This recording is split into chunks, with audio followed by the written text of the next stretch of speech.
जुल्म से ज़िक्र वफ़ा और सिवा होता है, उनकी हर एक बुराई में भला होता है। शौदा नेमते दुनिया की तलब भूल गए, खून के घूंट में ऐसा ही मज़ा होता है। खुद फरामोशी उल्फत है इलाज गम दहर, बेखबर होश में आना ही बुरा होता है। तुमसे कहता हूँ मेरा खून मेरे दिल पे सही, रस्म दुनिया है कि अपनों से गिला होता है। बज़्म से उठ तो चला मैं कि महल था, लेकिन रोने वालों से भला कोई खफा होता है। और दिल के होते भी कहीं दर्द जुदा होता है, एक फ़कत मौत के आ जाने से क्या होता है। नमस्कार, आदाब। मैं वही गुमनाम शायर जिसका रुझान उर्दू ज़ुबान, उर्दू तहज़ीब और उर्दू अदब की ओर कुछ ज़्यादा ही है। आज का एपिसोड है साकिब लखनवी के बारे में। 2 जनवरी 1869 को सुबह के वक्त साकिब पैदा हुए।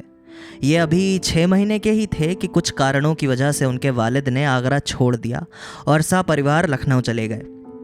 लखनऊ में भी फरागत नसीब ना हुई और वो इलाहाबाद चले गए।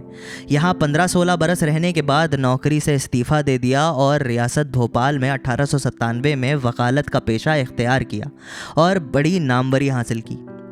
उनके बेटे साकिब और परिवार के लोग लखनऊ में थे, इसलिए आखिर उम्र में लखनऊ वापस आ गए और 26 अगस्त 1901 को इंतकाल किया। वालिद की वफ़ात के बाद परिवार की परवरिश की सारी जिम्मेदारी साकिब ही पर आ गई। उस वक्त उनकी उम्र 32 बरस की थी। खुद उनकी भी शादी 1891 में हो चुकी थी।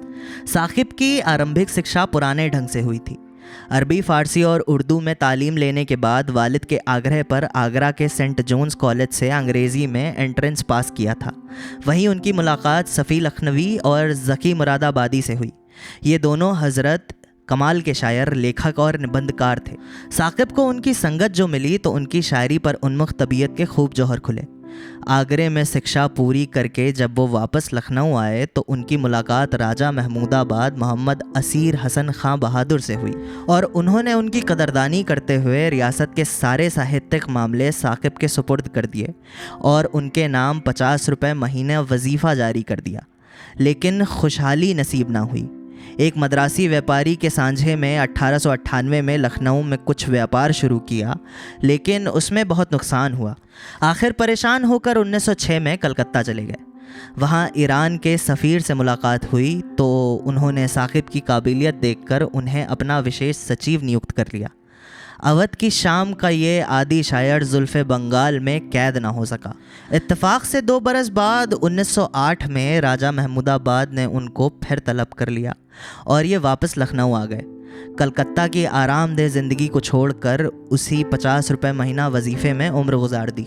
साकिब लखनवी की लिखी हुई कुछ बाकमाल गज़लें मैं आपकी नज़र करता हूँ। मुलाहिज़ा कीजिए कि रो रहा था मैं, भरी बरसात थी, हाल क्या खुलता, अंधेरी रात थी, मेरे नालों से है बरहम बाग़बां, ये खफा होने की कोई बात थी, दिन नहीं देखा सिवाय शाम हिज्र, ज़िंदगी भर में यही एक रात थी, नालाओ आओ फ़ुगां से बढ़ गई, वरना उल्फत एक ज़रा सी बात थी, हश्र तक लाया जहाँ से दर्द दिल, किसको देता क्या कोई सौगात थी, बंद की आँखें कि देखूं ख्वाबे सुबह, खोल कर जब आँख देखा रात थी, ए सबा गुंचों ने हंस कर क्या कहा, उनका किस्सा था कि मेरी बात थी, आप ही गिन दें मसाइब हिज्र के, यूं तो कहने के लिए एक रात थी,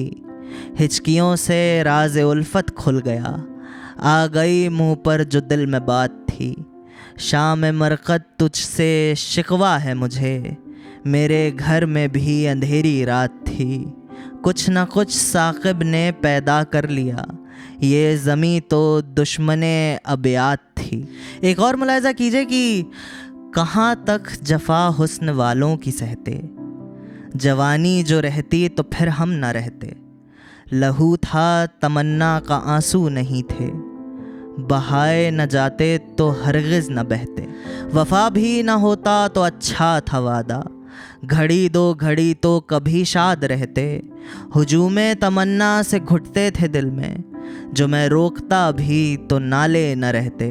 मैं जागूंगा कब तक वो सोएंगे ताके, मैं जागूंगा कब तक वो सोएंगे ताके, कभी चीख उठूंगा गम सहते सहते।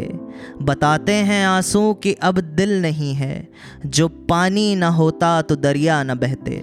ज़माना बड़े शौक़ से सुन रहा था, हम ही सो गए दास्तां कहते कहते। और इसी के साथ आज का एपिसोड यहीं ख़त्म करते हैं। अगर मज़ा आया हो तो चैनल को सब्सक्राइब कर दें, वीडियो को लाइक कर दें, अपने दोस्तों के साथ शेयर करें और कमेंट सेक्शन को अपना समझकर थोड़े जज्बात ज़ाहिर कर दें। बाकी फिर मुलाकात होती है। आदाबर से।